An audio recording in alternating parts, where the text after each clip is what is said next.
어제 예고해드린 대로 연준의 의장인 제롬 파월 오늘 연설을 진행했습니다. 매체에서 부정적인 연설이 나올 것이다라고 예상을 했음에도 불구하고 보통 이런 연설이나 결과 발표 같은 경우는 항상 뚜껑을 까봐야 알 수 있다라고 말씀을 드렸었는데 뚜껑을 까보니까 시장에 긍정적인 발언들이 많이 들어있었다라고 합니다.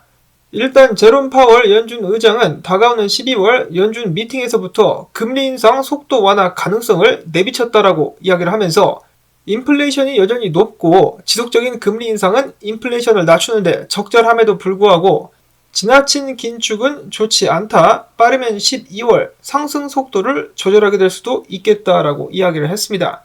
이어서 그는 시장에 도움될 만한 발언들을 이어가는데요. 덧붙이기를 실업률이 낮은 가운데 연준은 인플레이션을 통제할 수 있는 위치에 와 있다 라고 이야기를 했습니다.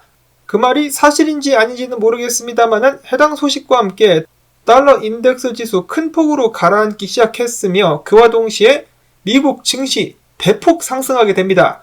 자, 이렇게 되면은 미국 증시가 2008년도 때의 발저치를 따라서 프랙탈을 따라서 크게 하락할 것이다라는 염려가 줄어드는 것이 아닌가라는 안도가 드는데요. 비트코인 역시 활짝 웃으면서 17,100달러까지 상승했었으나 지금은 17,048달러에서 거래가 진행 중에 있습니다. 일단 17,000달러대의 저항을 뚫기 위해서 준비를 하는 듯한 모습이 보여지고 있는데요. 자, 12월 달에 들어선 암호화폐 시장 이대로 간다라면은 징글징글한 암호화폐 시장에 징글벨이 울려 퍼지면서 그나마 산타랠리 미니 상승장 한번 기대해 볼 수 있지 않을까 하는 기대감이 솟구치고 있습니다. 자, 산타 나와주세요. 산타 어디 있습니까? 빨간 보따루짜리에 메로나를 한아름 들고 투자자들에게 하나씩 던져주는 산타가 등장해 줄 수 있기를 바라봅니다. 자, 그 다음에 미국 7월에서 9월 성장률, GDP 성장률이 2.9%로 상향 조정됐다라고 합니다. 보고서는 이야기하기를 개인 소비와 설비 투자가 견조한 추세를 보이며 GDP 상향을 뒷받침했다. 그래서 3분기 만에 플러스 성장을 했다라고 이야기를 하고 있는데요. 제 개인적인 생각입니다. 전혀 안 믿습니다. 절대로 믿을 수가 없습니다. 지금 미국의 중소기업들 같은 경우 월세를 못 내서 힘들어하는 그런 중소기업들의 숫자가 늘어나고 있다라고 하는데요. 동시에 회사들마다 정리해고 및 고용 감축에 들어가고 있는 상황입니다. 믿을 수가 없다. 어디까지나 제 의견입니다. 참고로 GDP 상승 영향 같은 경우는 우크라이나에 자금을 지원한 것도 크게 포함이 됐다라고 하네요. 자, 한편 유로존 같은 경우는 드디어 인플레이션율이 약간 낮아졌다라고 합니다. 10.4%를 예상하고 있었는데 10% 상승했다. 과연 정말로 인플레이션은 정점을 찍은 것일까요? 다음으로는 잠깐 또 샘 뱅크마니에 관련된 업데이트 보도록 하겠습니다. 자, 최근에 그는 티파니퐁이라는 유명 유튜버이자 팟캐스트를 진행하는 사람으로 알고 있는데요. 그 사람과의 인터뷰를 하면서 다음과 같이 밝혔습니다.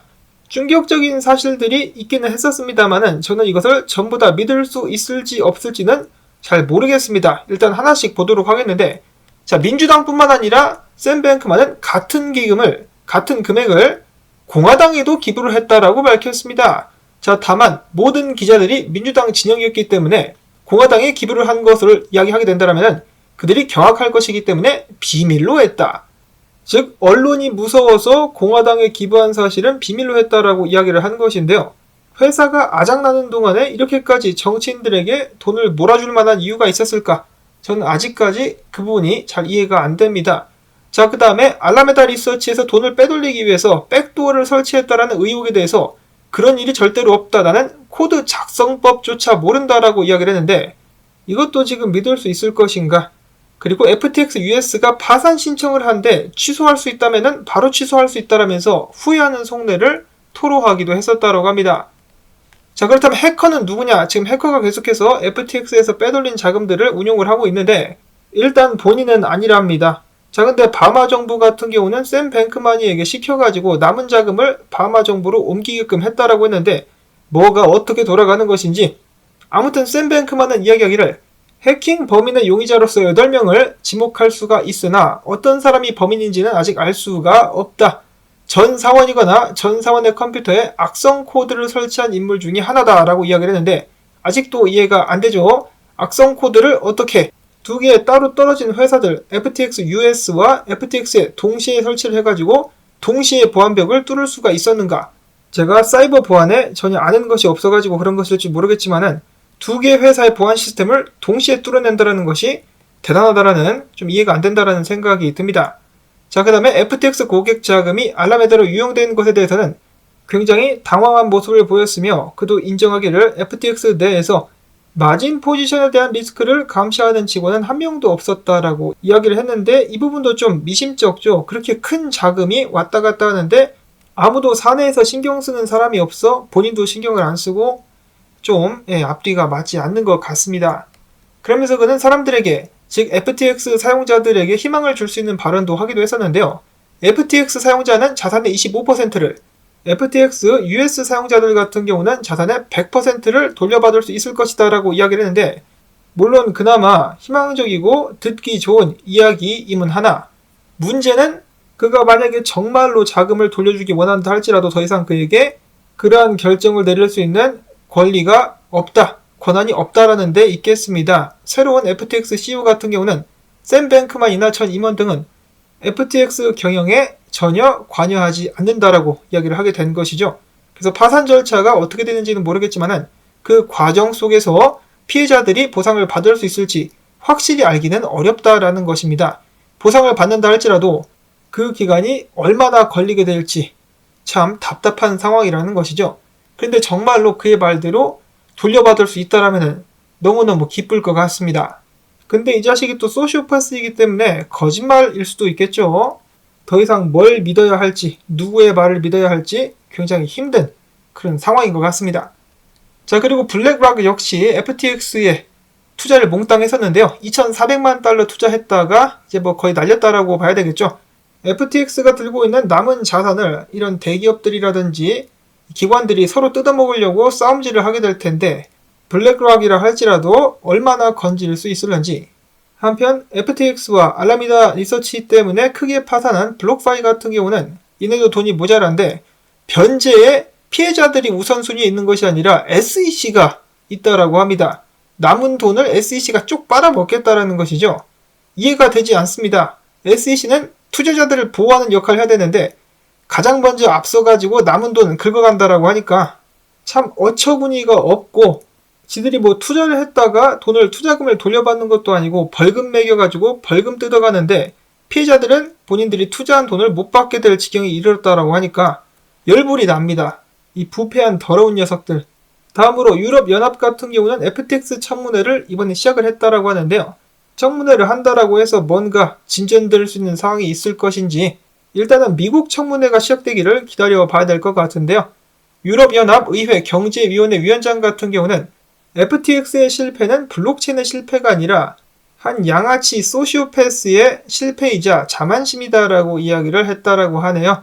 자, 물론 양아치라는 말은 제가 곁들이는 것이긴 합니다만은 제가 봤을 때는 이건 범죄입니다. 범죄. 한편 비트코인이 흔들리는 틈을 타가지고 비트코인에 대한 공격을 감행하면서 비트코인은 쓸모가 없다, 결제, 투자 모두 부적합하기 때문에 합법화를 해서는 안 된다라고 또 강하게 지랄을 했다라고 합니다. 특히 비트코인 거래는 라이트닝 네트워크가 있는데 그것은 쏙 빼놓으면서 거추장스러우며 느리고 비싸다. 비트코인은 효과적인 결제 시스템도 투자 형태도 아니다. 합법화돼서는 안 된다라고 이야기를 했는데요.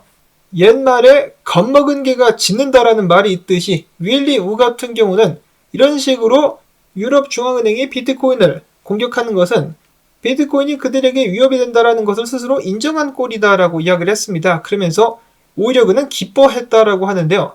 개인적으로 9년 전 비트코인 연구를 처음 시작했을 때 이런 날이 오겠다라고 예상은 했었지만 이렇게 빨리 올 줄은 몰랐다라고 이야기를 했습니다. 또한 그는 비트코인 이번에 급등하기 전 장세에 대해서 이야기하기를 지금 매집 바닥에 들어선 것이다. 모든 사이클에서 겪어왔던 것으로서 매집 구간이다라는 말을 덧붙이기도 했습니다. 그리고 지금 비트코인 상승을 하고 있죠. 그리고 이어서 브라질에서 어제 희소식이 나왔죠. 암호화폐 합법화 법안이 하원에서도 통과가 되게 되면서 대통령의 서명만을 남겨놓고 있다라고 합니다.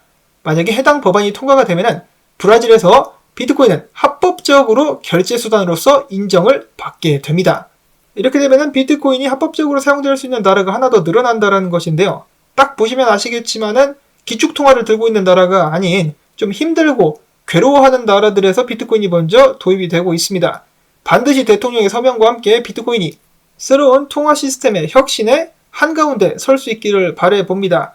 이어서는 비트코인 분석 보도록 하겠습니다. 어제 첫 번째로 S&P 500이 딱 지지선에 테스트를 하고 있다는 말씀을 전해드렸었는데, 지지선 테스트와 동시에 제롬 파웰 립 서비스와 함께 다음 저항 구간까지 발딱 일어선 S&P 500, 이거를 뚫고 올라갈 수 있다라면은 다시 한번 크게 상승하는 계기가 될 수 있을 것 같습니다. 자, 비트코인 같은 경우는 S&P 500이나 미국 증시만큼 크게 상승하지는 못했지만은 저항까지 다다라온 상황이죠. 지금 현재 17,000달러에서 17,150달러 구간, 이곳을 뚫기 위해서 칼을 갈고 있는 상황. 자, 한편 이 살사 테킬라라는 트레이더에 따르면은 바이낸스 선물에서 지금 누가 17,100개의 비트코인을 쌓아놓고 팔고 있다라고 하네요. 매도벽이라는 소리겠죠. 지금 이 매도벽 때문에 비트코인이 못 올라가고 있는데, 만약에 뚫을 수 있다 그러면은 프랙탈적인 면에서 봤을 때 18,000달러까지도 직행할 수 있다라고 하네요. 반등이자 미니 랠리라고 볼 수가 있겠는데, 과연 현실화될 수 있을 것인가? 자, 한편 데이비드 웨이브 같은 경우는 신이 났습니다. 그동안에 계속해서 비트코인 바닥이자 반등을 외쳐왔었던 그는 비트코인이 왜 상승하는지 궁금해 나의 차트를 봐라라고 이야기를 하면서 비트코인이 이 상승하는 것에 대해서, 반등하는 것에 대해서 굉장히 기쁜 마음을 나타냈다라고 하네요. 만약에 그의 분석이 맞다라면 지금부터 비트코인 계속해서 상승을 이어갈 수 있을 것입니다. 자, 과연 미래가 어떻게 될 것인가? 일단 반등해서 나름 약간의 가벼운 마음과 함께 시장 계속해서 지켜보도록 하시며, 기타 소식들로 넘어가 보도록 하겠습니다. 얼마 전에 해커가 몽땅 던져가지고 위기감이 느껴졌었던 이더리움, 고래들이 달려들어가지고 이더리움을 많이 샀다라고 하는데요. 그 중에 한 고래, 한 명 같은 경우는 17,225개나 주워 모았다라고 합니다. 자, 한편 시바 토큰 같은 경우 1조 8천억 개나 되는 물량이 바이낸스로 흘러 들어갔다라고 하는데요. 자, 누가 보낸 것이냐? 크립토닷컴에서 보낸 것이라고 합니다. 최근에 유동성 위기를 맞이하는 것처럼 보였었던 크립토닷컴, 설마 해당 물량을 시장에 던져가지고 현금을 마련하려고 하는 것일까요? 그게 아니라면은 바이낸스로 이체를 한 이유는 무엇일까라는 생각이 드는데, 시바코인 투자자분들께서는 좀 유의를 하셔야 될 것 같습니다. 다음으로는 국내 소식 나와 있죠. 위믹스 투자자들이 뿔났습니다. 이 닥사 국내 5대 거래소 연합을 상대로 손해배상 소송을 준비하고 있으며 200명 이상 결집한 상황이라고 합니다. 일부 투자자들 같은 경우는 다가오는 2일부터 업비트 앞에서 집회도 하게 될 것이라고 하는데요.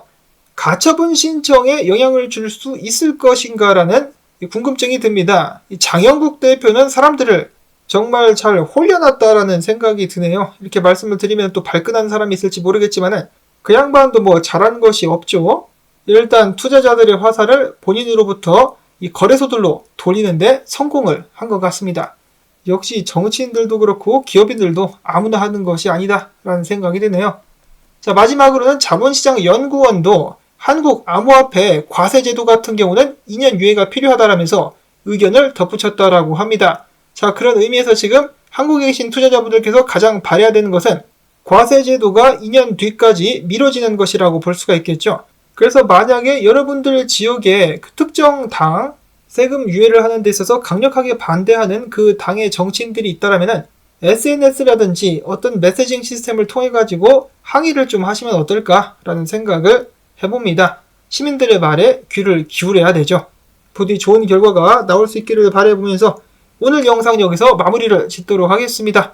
도움되셨다면 토마토밭도 좀 살아나라 라는 의미에서 광조뜻 광고 틀어주고 좋아요 및 댓글 부탁을 드리며 평안한 하루 되실 수 있기를 바랍니다. 안녕히 계십시오.